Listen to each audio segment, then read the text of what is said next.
Bonjour amis traders, comment allez-vous ce matin? J'espère que vous allez très bien. Voilà, bonsoir, dépendamment de là où vous êtes dans le monde. Voilà, ce soir on va parler du price action sur le trading. Qu'est-ce que c'est? Déjà, j'aimerais apporter un éclaircissement, c'est que chaque trader doit pouvoir s'intéresser à la compréhension du price action qui, nous pourrons dire, l'action du prix en français. Donc, l'action que fait le prix, comment ça fonctionne dans le marché. Donc, c'est des éléments clés que beaucoup de gens utilisent. Et voilà, nous pouvons donc commencer. Donc, sans plus tarder, ce que je vais faire simplement, c'est d'aller sur F ici et cliquer sur corbeille. Et là, enlever simplement l'indicateur Ichimoku et laisser mon écran sans indicateur. Voilà. Donc, la première des choses ici, c'est de chercher l'action du prix de chaque marché. Donc, nous allons directement lancer et le meilleur temps qui doit être utilisé, c'est D1, c'est-à-dire une journée. Ok. On doit travailler avec une journée pour comprendre mieux le comportement du marché. Donc ici, nous sommes sur euro-dollar, une journée. Et comme je disais tantôt, donc le price action, c'est un thème anglais, donc que nous savions déjà. Donc, ici étant donc l'action du prix que nous pouvons utiliser. Donc, cela consiste à regarder les mouvements des prix de bourse sans avoir l'aide d'un indicateur. Donc, il faut seulement regarder l'évolution du marché dans le temps. Par exemple, comme nous sommes ici actuellement. Donc, si nous regardons simplement le marché, nous allons voir, voilà, le comportement du marché. Et c'est ça qui nous permettra de comprendre si le marché monte ou si le marché descend, en analysant par exemple les sommets, en regardant par exemple la théorie de Dow, parce que toutes ces choses-là, c'est des combinés qui doivent nous permettre de mieux travailler. Ok, en analysant les bougies, comme beaucoup travaillent avec les bougies japonaises, voilà, en analysant les bougies, par exemple, nous avions les flèches qui sont au-dessus, ces différentes flèches-là, parce que c'est la configuration des bougies, et chaque bougie a sa part d'explication, il y en a plusieurs. Voilà, donc c'est vraiment important de pouvoir apprendre cela pour mieux appréhender le marché. En tout cas, avant de faire des analyses, le plus souvent, j'enlève d'abord l'indicateur Ichimoku et je jette un coup d'œil personnel sur le marché. Je fais d'abord mes lignes, je lance mes lignes de tendance pour mieux cibler d'abord le marché. Par exemple, si nous voulons faire cette analyse ici, et maintenant, comme je travaille plutôt avec l'indicateur Ichimoku, je confirme ça avec parce que beaucoup donc utilisant simplement, comme nous sommes ici, par exemple là, attendez, je vais enlever ces lignes, voilà, donc ça veut dire par exemple ici, je vois déjà une configuration de prix. Qu'est-ce que je vais faire? Moi, je prends une ligne de tendance et je vais tracer, voilà, en me basant sur cette flèche qui est là. Attendez, je vais prolonger ça, changer de couleur. J'aime cette couleur là, augmenter l'épaisseur et extension à droite, c'est prêt. Voilà, donc ça me permet donc, voilà, comme c'est là, ça me permet donc de voir directement que le marché est en train de monter. Et si je trace sur les bouts des flèches, c'est ce que je vais suivre. Si je trace sur les clôtures, c'est aussi ce que je dois pouvoir suivre. Donc ça, c'est vraiment important à comprendre en ce qui concerne le price action. Ça met à l'écart tout indicateur. En effet, ici, cela explique directement d'un aspect psychologique et réel les mouvements du marché. Et nous savions que tous les indicateurs sont basés sur les prix, mais ont des millièmes de seconde en retard, comme beaucoup aiment dire retard. Mais l'avantage, nous qui utilisons les indicateurs, c'est que nous regardons la direction d'un indicateur pour nous aider à mieux comprendre le prix. Parce que le price action a ses différents, ça aussi son système et sa stratégie qu'il faudrait donc apprendre. Par exemple, comme étant donc sur les bougies journalières où nous sommes ici, voilà, simplement, nous voyons ici, je vais même agrandir si possible. Si possible là, ok, c'est plutôt les traits là.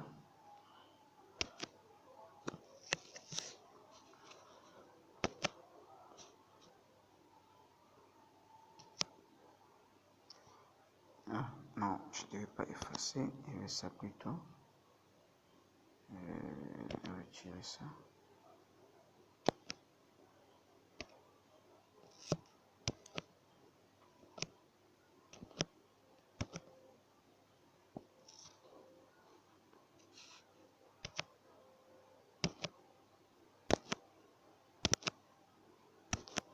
Ok. Voilà, donc ici par exemple, nous avions un doji ici. Nous avions un doji. Juste cette analyse de ce doji permettrait à un trader qui fait du price action déjà de savoir si le prix le jour suivant allait descendre, faire cette grande bougie que nous voyons là. Voilà, c'est ce que ça lui permet de mieux comprendre. Et par exemple, ici, nous avons un autre point ici. Voilà, ça c'est encore un autre exemple très clé. Ici, vous voyez. Donc, cela veut dire, explication simplement, c'est que le prix est monté, comme nous voyons la flèche est quittée d'ici, jusqu'à ce sommet ici en haut. Hein, vous voyez, loin en haut là-bas. Et puis venir se fermer là avec une petite bougie et aussi une petite queue vers le bas. Donc, ici, les acheteurs sont montés, mais les vendeurs ont pris la main. Donc, les acheteurs ont poussé le marché vers le haut, mais les vendeurs ont réclamé.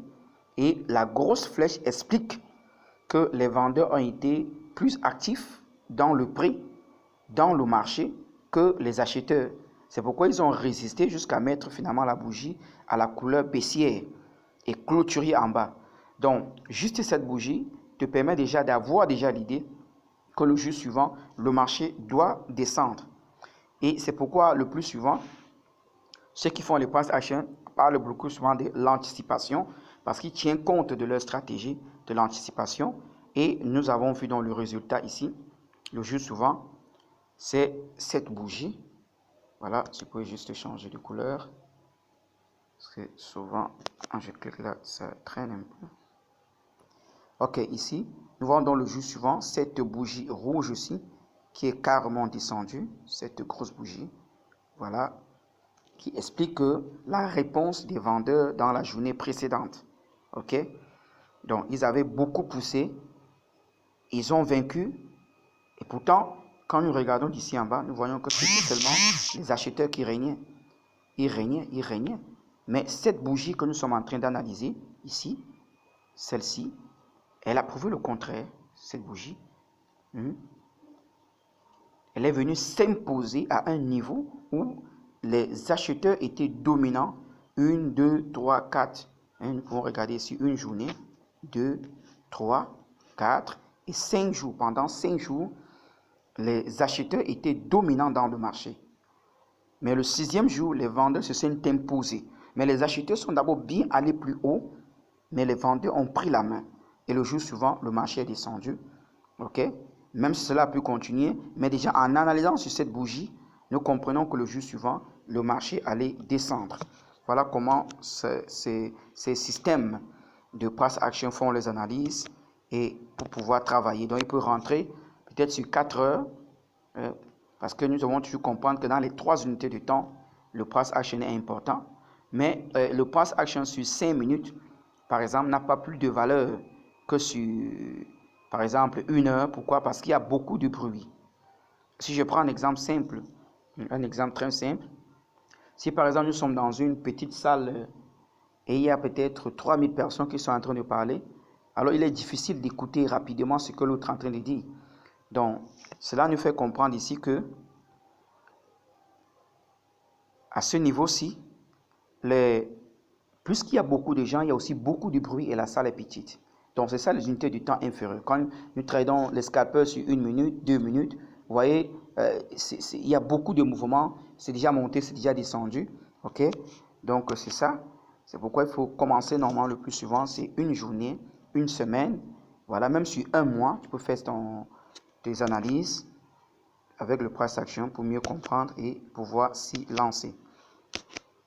Donc, mais le time frame le plus utilisé, donc, c'est une journée. Voilà, on peut passer sur une autre matière. C'était sur euro-dollar. Supposons que nous allons, par exemple, sur l'or. Voilà, allons par exemple sur l'or sur une journée. Voilà, ici. Par exemple, dans le groupe, j'ai trouvé, il y a quelqu'un là qui est vraiment en train de parler toujours du price action, OK? Donc, nous regardons ici sur l'or en une journée. Est-ce que ici, nous avons encore trouvé encore un autre doji.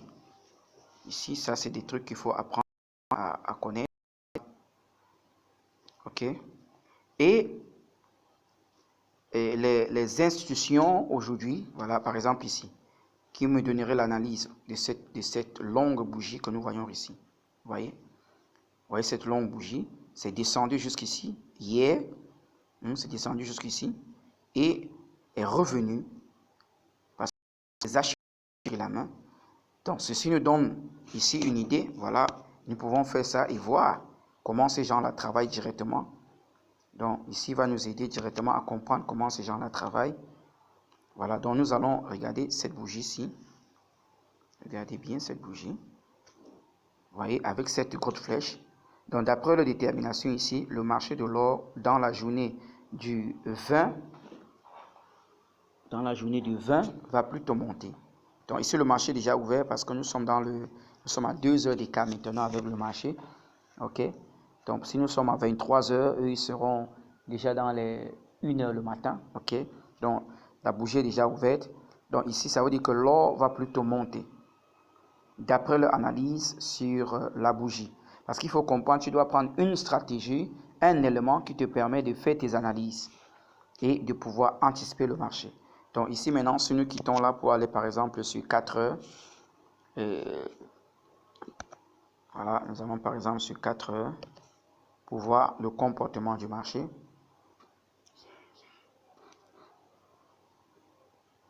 Sachant déjà que sur une journée, nous avons une forte possibilité haussière à cause de la poussée, la grosse flèche. C'est vrai que toujours les vendeurs sont restés dominants parce que la bougie s'est achevée à la couleur rouge, mais la grosse flèche, elle est très très importante. Donc, nous attendons une remontée. D'abord, nous attendons une remontée. Vous voyez vraiment comment ça s'est passé ici. Sur 4 heures, il y a une grosse bougie baissière, comme nous voyons, une grosse bougie baissière. Voilà. Et puis maintenant, il y a eu un marteau ici en bas, c'est pas un doji. Voilà, qui est bien là, comme vous voyez ici. Avec cette grosse flèche. Et puis directement, a suivi donc cette remontée. Et c'est tout ceci que dans une journée, nous voyons simplement une grosse et longue bougie. Voilà. Et ici, nous avons donc cette anticipation. Ici, la nouvelle journée a déjà commencé, qui doit encore aller peut-être jusqu'ici en haut et voir si cela va redescendre. Donc, puisqu'il s'agit donc du trading avec des probabilités, le price action n'est pas vraiment facile. Il faut prendre du temps pour analyser les prix. Il faut prendre du temps pour comprendre. Il faut prendre du temps et de la patience. Et puis, comme ça permet de trader dans les time frames supérieurs, voilà. Donc, à partir de là, il y a les gens qui font le price action qui tradent sur 15 minutes. Tu traces seulement, tu traces et tu descends jusqu'à ton time frame que tu veux trader et tu attends si ça casse une ligne de tendance à telle dimension, à tel point, là tu entres soit à la hausse, soit à la baisse, dépendamment de ce que tu as pris dès le départ. Donc, prenons un exemple très simple avec l'or, là où nous sommes ici. On va donc faire une analyse avec les traits. Donc, recommençons par exemple sur une journée. Voilà, ici sur une journée, nous voyons déjà que nous sommes sur une résistance. Nous sommes sur une résistance très forte. J'en avais déjà parlé dans d'autres vidéos. Parce que cette résistance, je pense, j'avais tracé ça depuis sur un mois. Et ça correspondait aussi à une semaine. Mais là, j'avais fait l'analyse avec Ichimoku. OK? Donc, Cela nous permet de comprendre que, voilà, vous voyez, cette bougie a fait des jours déjà que ça connaît là. Et si nous allons derrière, vous voyez que depuis derrière, cette même bougie, cette même ligne de résistance, bon, comme on doit tracer résistance un peu plus large, donc on doit mettre, mettons, 2 traits pour cadrer cela normalement dans tout. Voilà, ici aussi. Voilà, ça veut dire dans ce cadre intérieur là, vous voyez comment ça passe. Donc nous sommes depuis ici derrière. Vous voyez déjà que il y avait de la... Cette résistance est vraiment solide. Ok? Donc, et c'est venu encore reposer au-dessus. Dans la journée d'hier, dans la journée d'avant-hier, le doji de l'autre jour, la flèche. Vous voyez, donc, depuis 4 jours en arrière, cette grande résistance est en train de résister. Et ce support-là, c'est en train de supporter le prix pour que ça ne casse pas pour descendre. Et puis maintenant, ça risquera simplement remonter dans la journée d'aujourd'hui. Ok? Donc, ça s'est ouvert à quelques points vers le bas dans la résistance et c'est déjà en train de monter. Donc, ayant fait cette analyse, ok, qu'est-ce que je ferai encore de plus dans cette journée?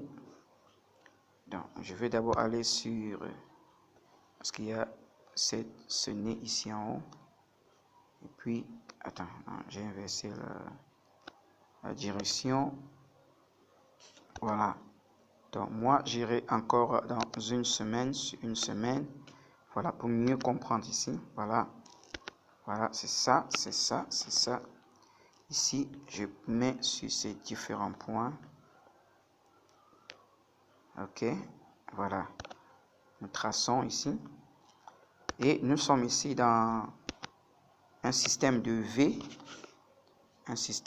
Parce que là, on va encore tracer comme ça. Un système de V qui est là, caché, qui cale le prix. Et nous descendons donc sur une journée. Maintenant, voilà. Donc, sur une journée, nous pouvons donc rajuster ce que nous avons tracé là. On peut simplement rajuster pour que ça passe vraiment là où il faut. Que ça passe, voilà. Donc, ici, par exemple, ce trait-ci, il doit passer au-dessus, ici. Voilà, il va passer ici au-dessus. Pour que ça passe sur la fleur. Ok. Voilà, ça passe là au-dessus. Vous voyez? Donc, ayant déjà cadré ce marché, nous voyons que même à l'intérieur ici, 1, 2, 3 jours en arrière, on peut encore tracer parce que ça a encore laissé l'échelle baissière. Vous voyez, qui forme toujours même chose ici. C'est très ici. Pourquoi c'est trop petit comme ça? Putain, c'est même déjà 3. Hein? Donc, voilà, vous voyez. Et à partir de ce niveau, ça veut dire que le target, en descendant sur 4 heures, ça doit être ce trait-là. Le target doit être ce trait-là. Puis tu pars maintenant sur 4 heures. Regardez, une position te permettra d'entrer. Et cette position qui va te permettre d'entrer, ici, d'après mon analyse, d'après moi, j'attendrai que cela me casse d'abord ce dernier plus haut. Ici, voilà. Parce que là aussi, il y a une résistance. Voilà. Donc si je suis entré ici actuellement, là, mon texte profit sera déjà là. C'est le premier point. Si ça casse ce premier point, alors j'irai au deuxième. Donc ici, à ce niveau, donc c'est ça. Et il y a d'abord première et sera là-haut. Ok? Ça veut dire que prenant actuellement, tu vas pouvoir attendre. Or, sur une semaine, comme nous avons tracé, nous voyons que nous sommes dans un V. Ici, sur 4 heures, s'il faut encore tracer. Mais là où je prends mon unité de temps de trade, je ne trace pas là-bas. Donc ici, sur 4 heures, je suis simplement ce qu'il y a tracé. Si je dois entrer sur 4 heures. Si je vais aller encore plus bas, je vais encore tracer 4 heures et je descends sur 1 heure. Donc, c'est ça. Donc, le price action, comme je suis en train de vous dire, c'est de faire donc l'analyse en fonction du prix tel que nous voyons, qui explique le mouvement du marché, la psycho des mouvements des prix des traders et tout. comment ça se passe dans le marché. En tout cas, comme je l'ai dit, je l'utilise sur les time frames supérieurs, 1 mois, 1 semaine et 1 jour. Et puis, je mets mon Ichimoku pour confirmer. Voilà, donc chez moi, ce n'est pas le price qui me confirme d'entrée, c'est plutôt avec Ichimoku que je confirme. Parce que ça me permet de savoir que je suis en train de suivre la direction du marché selon le price action que j'ai tracé. Donc, quand je trace comme ça maintenant, je prendrai mon Ichimoku et je mettrai au-dessus. Voilà, pour avoir donc ma clairvoyance. Pourquoi? Parce que c'est avec Ichimoku que moi, je comprends que j'ai mes prises de décision d'entrée. Voilà. Par exemple, quand je viens ici maintenant sur 4 heures, quand je regarde seulement Ichimoku actuellement sur 4 heures, je ne peux pas trader. Voilà, je ne peux pas trader ici. Ok. Pourtant, celui du price action, lui, il est tranquille, il n'a rien qui le dérange. Il n'a rien qui le dérange. Sur pas, par exemple, sur une journée, ici, vous voyez, sur une journée, voilà. Donc, le prix est dans l'enclos de Tenkan-sen et de Kijun-sen et c'est descendu aujourd'hui jusqu'à toucher Tenkan-sen ici, Kijun de une journée qui est plat, vous voyez. Donc, le marché étant dans cet enclos, il faut plutôt donc tracer comme c'est fait et aller dans les time frames encore plus bas, peut-être 1 heure de temps, pour ici donc de regarder. Alors, si nous descendons sur 1 heure, en fonction d'Ichimoku, vous voyez que c'est là que nous pouvons donc commencer à voir qu'est-ce qu'il faut faire à ce niveau-là. Donc, comme je disais tantôt, c'est à peu près ce que je fais. Je n'ai pas beaucoup appris. Je n'ai pas beaucoup appris parce que j'ai commencé mon trading sans le price action. J'ai commencé directement avec les indicateurs. C'est après que j'ai compris qu'il fallait faire encore des études pour comprendre mieux le price action et de pouvoir les utiliser. Mais jusqu'ici, à dire vrai, il m'est difficile de trader simplement comme ça, sans indicateur pour le moment. Voilà, donc il y a beaucoup d'avantages et aussi des inconvénients, puisqu'il est question de connaissance. Donc voilà, si cela vraiment vous êtes intéressé, vous avez compris quelque chose, donnez-moi du like, abonnez-vous, voilà, abonnez-vous, soyons nombreux et laissez vos commentaires, ok? Donc, tous ceux qui ont des plus clairvoyances, comme nous sommes en train de partager déjà notre groupe WhatsApp, dans ce qui concerne le price action, d'apporter des nouvelles idées, voilà, c'est très bien, ok? Mais une chose que je pourrais dire avant de terminer sur cette section, c'est que utilisez ce qui vous rend heureux, ce qui vous permet de gagner au fur et à mesure. Que ce soit le price action, que ce soit avant, c'était le price action. Après, les indicateurs ont commencé. N'importe qui va vanter son indicateur, mais si tu as une stratégie avec un indicateur qui te donne, c'est bon. Ok? Avance avec parce que l'essentiel, c'est de pouvoir égrener quelque chose. Voilà. C'est sur quoi je vous dis bon trade à tous.